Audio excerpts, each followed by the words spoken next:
దేవునికి స్తోత్రం. ప్రియమైన వారలారా, రక్షకుడును ప్రభు అయిన యేసుక్రీస్తు వారి నామంలో మీకు శుభములు వందనాలు తెలియజేస్తూ ఉన్నాం. దేవుడు మిమ్మలను, మీ బిడ్డలను, మీ కుటుంబములను దీవించి ఆశీర్వదించునుగాక. ఆమెన్. God bless you. దేవునికి స్తోత్రం. హల్లెలూయా. ప్రియమైన దేవుని బిడ్డలారా, యేసుక్రీస్తు ప్రభుల వారు ఒకసారి వచ్చి భూమి మీద యజ్ఞ పశువుగా ఉదించబడి సర్వ మానవాళి కొరకు ఆయన విలువైన పరిశుద్ధమైన రక్తాన్ని చిందించి మరణించి సమాధి చేయబడి సజీవుడిగా లేచి ఉన్నాడండి. ఆయన ఆ బలియాగం అవటం వలన, ఆ రక్తము చిందించటం వలన సర్వ మానవాళికి పాప పరిహారం దొరికింది.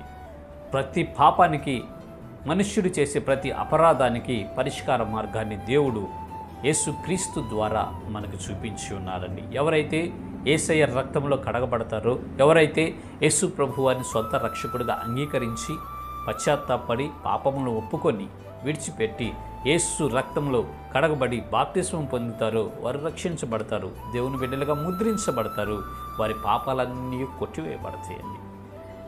ఆ విధంగా ఆయన బలియాగమై చనిపోయి తిరిగి లేచి ఆరోహణమై వెళ్తూ శిష్యులకు చెప్పాడు, నేను ఏ విధంగా వెళ్తున్నాను మరలా ఆ విధంగానే వస్తాను అని దేవదూతలు ప్రభువారి గురించి సాక్ష్యం ఇచ్చినట్లు మనం చూస్తాం.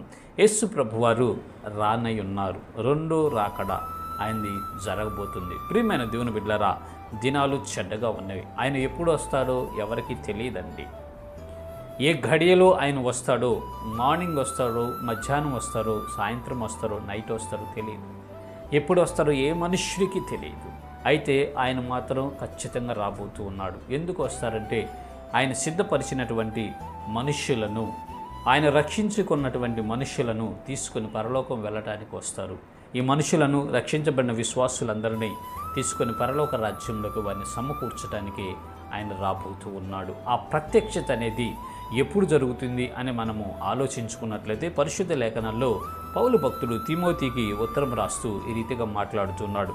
మొదటి తిమోతి పత్రిక 6వ అధ్యాయము 15వ వచనం మనం చూస్తే ఈ రీతిగా రాయబడింది. అక్కడ శ్రీమంతుడును అద్వితీయునగు సర్వాధిపతి యుక్త కాలముల యందు ఆ ప్రత్యక్షతను కనపరుచును. దేవునికి స్తోత్రం. హల్లెలూయా.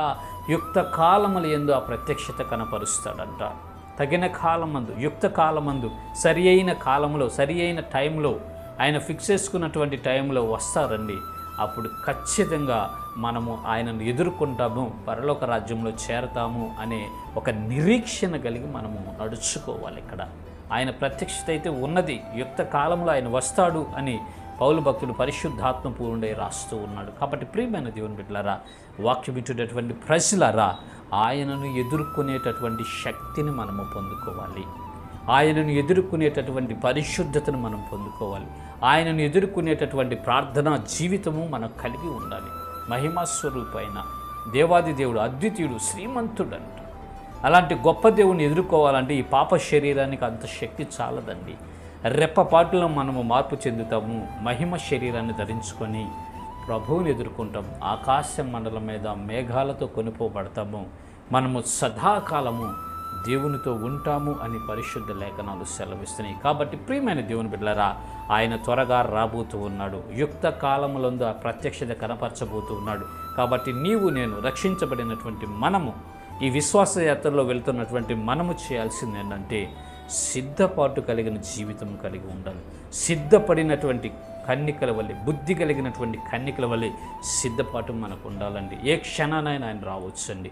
ఎప్పటికప్పుడు మెలకువగా ఉండి ప్రార్థనా జీవితం కలిగి పరిశుద్ధ జీవితం చేయించు ఆయన రాక కొరకు కనిపెట్టుకున్నాము.